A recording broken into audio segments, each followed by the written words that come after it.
This is Bill Ryan from Project Camelot and Project Avalon, and the date is the 16th of February 2010, and this is a bit of an unusual video presentation here because I'm taking the step of making a video as an interpretation and as a commentary on an audio interview which we did with an important witness who came and reported his story to Project Camelot a little while ago, about a couple of weeks ago.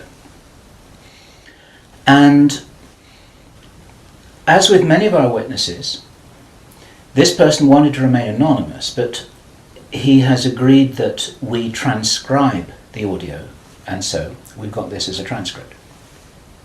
And this is going to be released at the same time as the video because it's important to be able to read the transcript at the same time as you're considering what I'm saying about it here. And as we come into this story, you're going to understand exactly why it's important to get all the information, to hold it all into a very fine balance. Now, this is a British person, and he worked in the British military for a number of years. And after he retired from the military, he worked in the City of London, in a fairly senior position, in a respected position in the City of London. And for those people watching this video who don't know about the City of London, the City of London is it's like an enclave. It's like a financial enclave in the heart of London itself. Some people consider it almost a little bit like the Vatican. It's very old, it's very ancient. It's the heart of the financial system, not only of Britain, but possibly the world. Many researchers consider that it's very likely that the City of London calls the shots on the financial systems in America. They've got control over the Federal Reserve, the Bank for International Settlements, a whole bunch of things that happen. This is like the nerve center of the financial world. And it's very Masonic, it's very ancient, it's very traditional. And our source attended a number of meetings with senior Masons. And while many of these were interesting, they were routine by City of London standards. They were discussing financial affairs and so on and so forth. And then in the June 2005, he attended another meeting that he thought was going to be a routine meeting, but actually this was something rather unusual, and he realized it was unusual as soon as he arrived. In fact, in his interview with us, the one which we have the transcript of, you will see that he says that he felt it was an accident that he was there. He shouldn't really have been there. He didn't know what was happening. And as such, he didn't really participate in the meeting. He was there as a little bit as a fly on the wall. He was just listening to what was happening. And at first he didn't even understand what was being discussed. Now, the people there were Masons. There were senior Masons. They were about 25 or 30 people there, including senior politicians who most people in the UK would recognize by name. I do not know who they were. He didn't name them, and I didn't ask them, but he said these are well-known names. The chief of police was there, representatives from the church, representatives from the military, 25 or 30 people. And as he listened to this story being discussed, it was an informal meeting. It wasn't like at a big table with kind of notepads and water glasses and minutes and an agenda and a chairman. There were just people in a room who were talking about all of this stuff. And what they were talking about was a plan that had clearly been made a long time ago. And what they were discussing was they were discussing the implementation of this plan. They were discussing how things were going, whether they were on track or not. And what for example, to give a flavour of this, they were discussing between them some of the problems that they had in the implementation of their plan. And as this little presentation continues here, you will realize what the plan was, and I'm going to be revealing this in very much the same way as it was revealed to our witness and as he revealed it to me, bit by bit, step by step. The first thing that he heard was they were talking about the fact that Israel didn't look as if it was getting prepared to attack Iran anytime soon. This was a problem. Even back in June 2005, they were apparently concerned that what it was that was planned on some kind of a timeline wasn't rolling out according to schedule, and this was an issue for them. So that attracted his attention very quickly, because he'd never been in a meeting when this kind of thing was discussed. Then they were talking about China and how powerful China was getting, both militarily and financially, very quickly, and that the Japanese weren't doing what they were supposed to do, which was to interfere in some way with the Chinese financial system. They weren't doing that, and this was another problem because China was getting too strong too quickly. Other things that were discussed were, for example, the coming financial crash, the centralization of resources, everything that we saw starting to happen in October 2008. They were planning that and referring to it in their meeting in June 2005. So there was clearly a rollout of some plan here, and he was quite shocked the more that he heard, and when he really realized what was happening, he was extremely shocked. And one of the reasons why I'm giving this video presentation now is to soften the blow and interpret this a little tiny bit, because it is shocking information. And what I also want to do is I want to try and differentiate out between what it was that he reported, because he'd heard it with his own ears, and what it is that is his speculation and my speculation about how all this fits together. It's very important information. We need to know this stuff. Even though it doesn't look like it's going to be on track, I don't think this will happen. I think that there are a bunch of crazy people there who are extremely determined to do something, and they were in a hurry, and this is important to understand. They were in a rush to try and roll out this sequence of events. Now, what he described is what the sequence of events was. It starts with Israel attacking Iran. Now, this hasn't happened yet. There have been a number of indications that there are forces which are trying to push this into happening. You've only got to follow the news for the last 2 years to realize that the public is being prepared for a justification for this kind of thing. Iran is being set up as being the bad guys that deserve something to happen to them, and so on and so forth. Now, that's going to be the start of what is like the opening gambit in a big chess game. And the plan is to provoke Iran or China to retaliate. And our guy, our source, who is a military man, is privately as convinced as he can be, although this has never been made public and this is not publicly known, that Iran does have nuclear weapons. He believes that they have been provided by China behind the scenes. And all of this is intended because it's all right with these controlling forces that Iran has nuclear weapons, because they want them to be used. The plan is for either Iran or for China to retaliate after Iran is struck with a nuclear weapon. At that point, there will be a limited nuclear exchange in the Middle East, followed by a ceasefire. He heard this being planned in this meeting. This is being choreographed.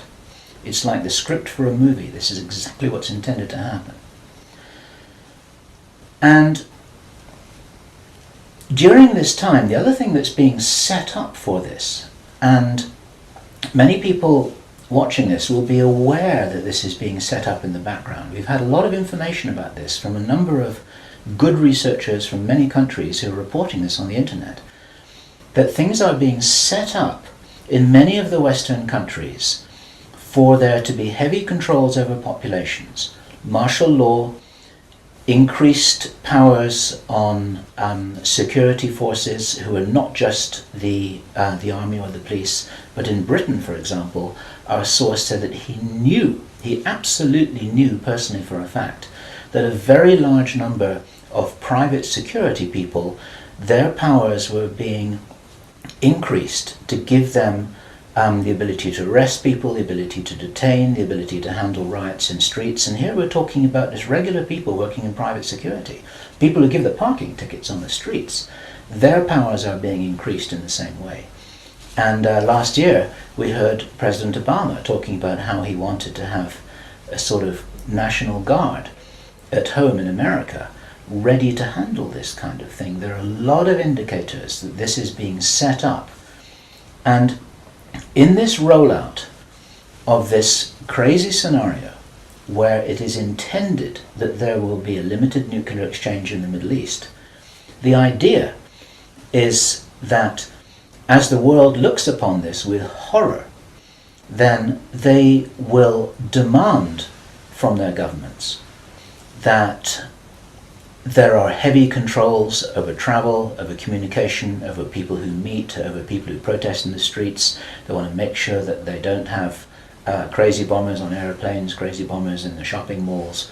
They want to make sure, and because people will be driven into fear by this, they'll request and demand and insist on heavy controls from their governments, which will be justified. And this is where you're going to kind of get the martial law situation in all the Western countries. It's intended as a justification. All of this is just the start of something, because this story gets much bigger, and it's pretty horrifying. And if watching this now you're feeling a little bit shocked, this is how I was feeling when I heard this information, and this is how our source was feeling when he was hearing this information in this meeting, because this is just the beginning. Now, during the time of this ceasefire, everyone's shocked, everyone's frightened, everyone's really terrified about where this is going to go. There are all kinds of heavy controls over populations everywhere. And then the next thing that happens in this chess game that's being played is that biological weapons are released on China. He heard this being discussed in this meeting. They will release a flu-like virus that will be genetically targeted against the Chinese population. It's racially targeted against the Chinese people. It's designed to spread like wildfire and to knock out a large number of the Chinese people. And these people in this meeting were laughing about this. They said, China will catch a cold. Those were their words. China will catch a cold. And they were laughing about the fact that these biological weapons will wreak havoc among the Chinese population. And after that, then what effectively will be a kind of plague will actually spread right across the world to the West as well. Our source was not clear whether this was a Chinese retaliation or whether the thing would just spread out of control in the way that it would be very understandable if it did, whether it's racially targeted or not. These things actually mutate. So now you've got a situation where there's been a limited nuclear war in the Middle East. There's a pandemic that really is sweeping across the world and really is killing people very visibly. And you've got this totalitarian military lockdown in all the governments in the Western worlds because everyone's going to be in panic about all of this. And then, he said, then the real war starts. Something that would be justifiably called the Third World War, with a much more major nuclear exchange. And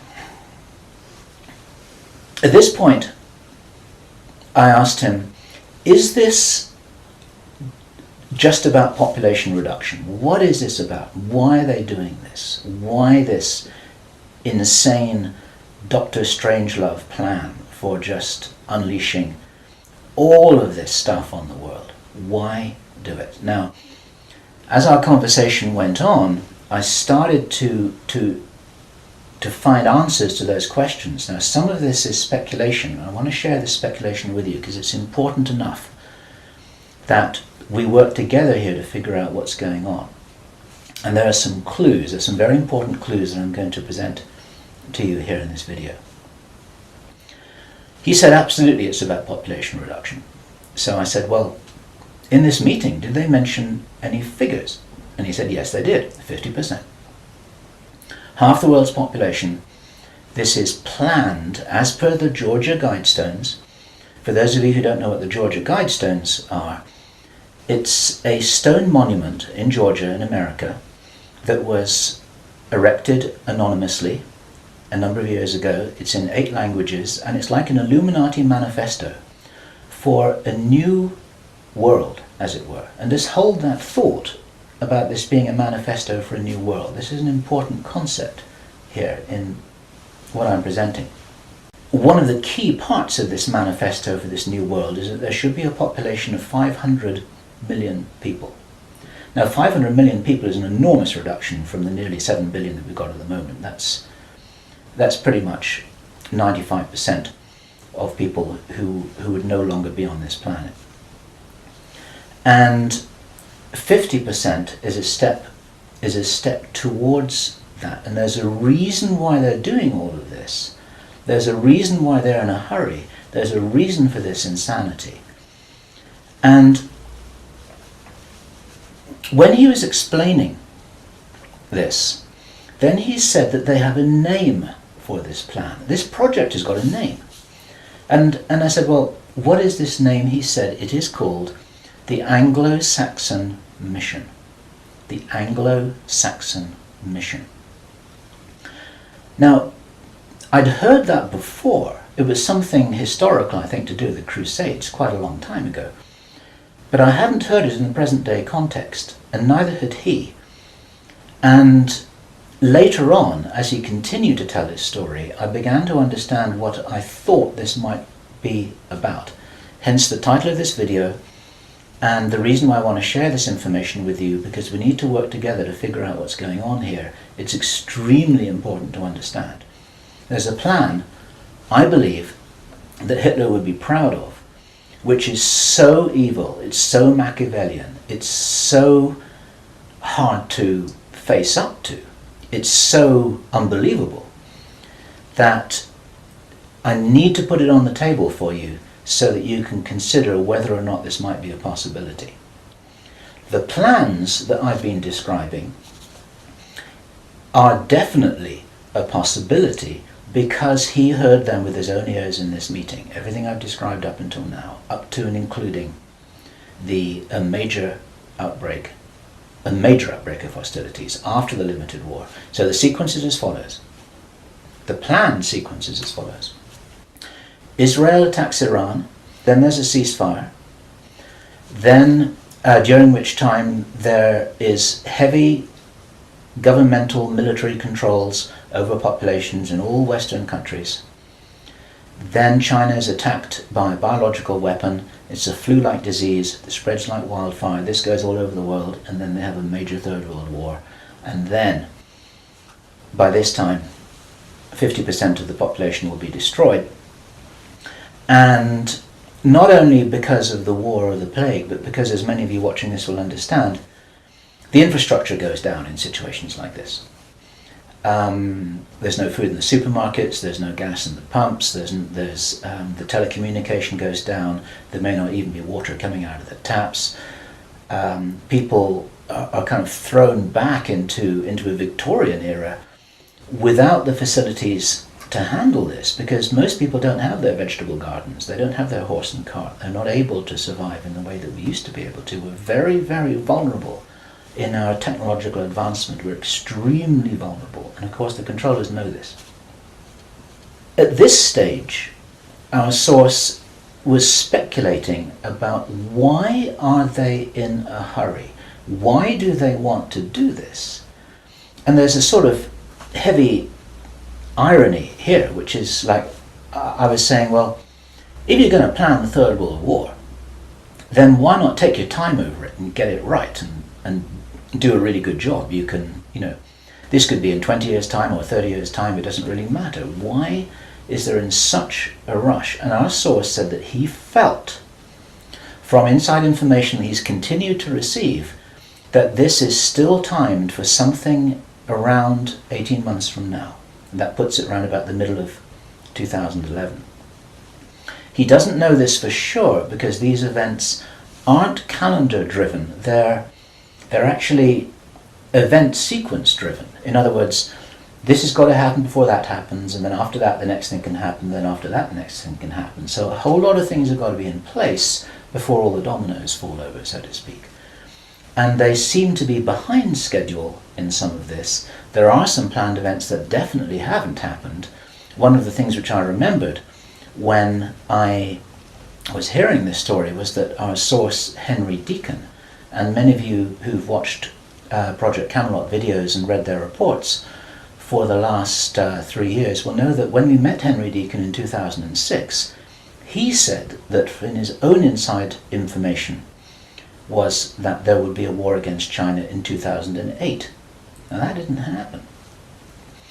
And all this time, at that time it didn't make any sense, and even now it didn't make any sense. It's like, well, all right, but why do this? Why do this? Why do this? Now, this was his answer. And our source is a pretty smart guy. He's been in the military.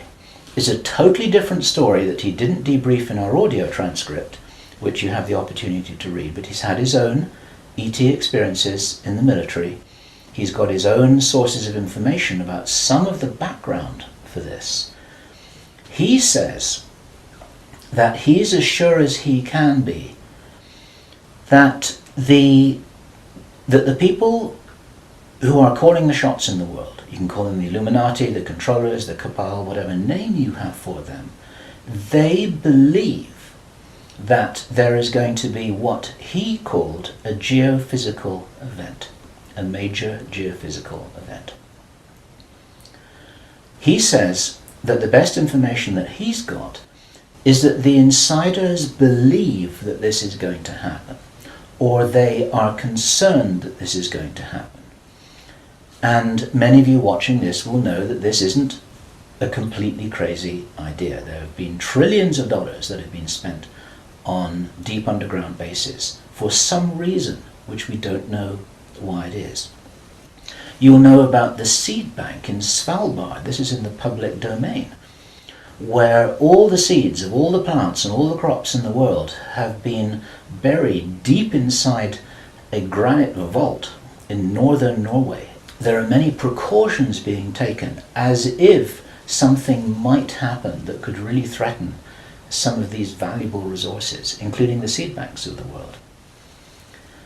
Now, if there is going to be a geophysical event as they believe, this is because it seems to be preserved Illuminati inside knowledge, whether it's true or not, that there are repeated cyclical geophysical events about every 11,500 years. Information about what really happened to Atlantis was very probably in the Great Library of Alexandria that burnt down a couple of thousand years ago. There are persistent rumors that much of that information has been retrieved and it's in the Vatican Library. This is information which is not in the public domain and which the insiders may have access to. Whether it's accurate or not, the important thing is to realize that they probably believe that this will happen and they're making their precautions. And this might be the justification for this insanity that we've just heard about in this plan. Consider this. He said, if there's going to be a major geophysical event, something like a pulse shift, maybe it's Planet X, maybe it's some kind of energetic phenomenon that the solar system is going to be moving into, that's going to somehow destabilize the Earth or the Earth's crust in some way. We don't know. But if there were to be a major emergency like that, something that would actually make a war look very inconsequential, the thing that will help the human race to survive it, or will help parts of the human race to survive it, is if there is already emergency preparedness in place before it happens. In other words, If you knew that there was an emergency coming, if you knew, for instance, that there's a hurricane coming in to hit your city, then you put all the emergency preparedness in place beforehand. You have the troops ready, you have the infrastructure ready, you have the military ready, you have everything that you need ready to handle this situation so you can respond and react and recover in the best possible way. Our source suggests that the reason for this whole Third World War scenario is that then the Western governments, with the Chinese out of the way, will be in a state of such totalitarian control of their own population that they will be best equipped to recover and rebuild the new world after a cataclysm. And he thinks that this is what's happening. And I have to tell you that this terrible logic makes sense to me, that they would think that way. I'm not for a moment agreeing that this will happen. I think this is wild, crazy stuff, but if they believe that it's going to happen, then this could be their justification for this kind of plan that we've heard about is really being discussed. And this now is my own speculation right now, which also makes sense to me, and I invite your comments and your thoughts about this. We need to work together to figure out what's happening here. It's called the Anglo-Saxon Mission. What that told me was that the reason for the name is because this is a white racist agenda for the inheriting of the new earth. It's a plan that Hitler would be proud of. If they think that a new earth needs to be rebuilt, a new world, think of that little phrase there, if a new world needs to be rebuilt after a cataclysm, they want the Anglo-Saxons to be doing it. They don't want the Chinese to be doing it. They get the Chinese out of the way first, and then the Anglo-Saxons will inherit this new world with the other nations, the Asian nations, the African nations, the South American nations. Presumably, it is assumed that they won't have the resources to be able to handle the situation in any kind of a way that gives them the strength to recover after whatever it is that they think is going to occur. So there are several other parts of this which also fit, and one of the reasons why this is an important presentation to make personally is my own personal thoughts, because up until now I've been following a lot of the well-founded research on these sorts of agendas. We've had our own sources of information over the last 3 years. But I've always had questions in my mind, like, why would they do this? You know, war against China, why? Third World War, why? And suddenly, a lot of these things start to make a little bit more sense. It's possible, for example, that when we heard from Jordan Maxwell in our interview with him, which we did at the end of last year, 2009, he described to us how he had researched a number of repeating symbols and images that had been used ever since the time of Hitler, and even long before that, about the dawn of a new day. There's something very important in Masonic and Illuminati thinking about the dawn of a new day. And here we have possibly the reason for their belief that if you think about the possibility of a cataclysm, if they think this is really going to happen, the 2012 movie that many of you will have seen, after all of the flood and all of the earthquakes and tsunamis, then you've got these big ships sailing across a calm sea with the sun streaming through the clouds, and you've got the dawn of a new day, and the implication in that movie is that now those people will be able to rebuild the new earth because those are the survivors. It's the modern day Noah's Ark.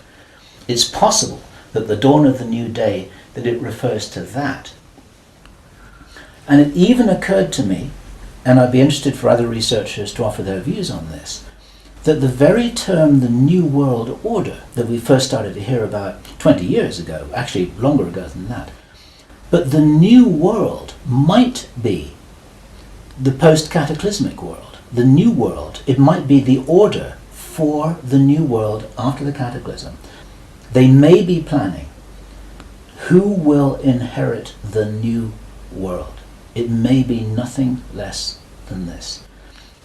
Maybe this is what the new world order is all about. It really is the order, the plan for the new world that they think is coming. They think this is going to happen. Now, I say again, it's very, very important to differentiate out all of this information here. I don't believe this is going to happen at all, but they might be doing something crazy to try and safeguard what they believe is their own interests. This is what we need to be aware of here.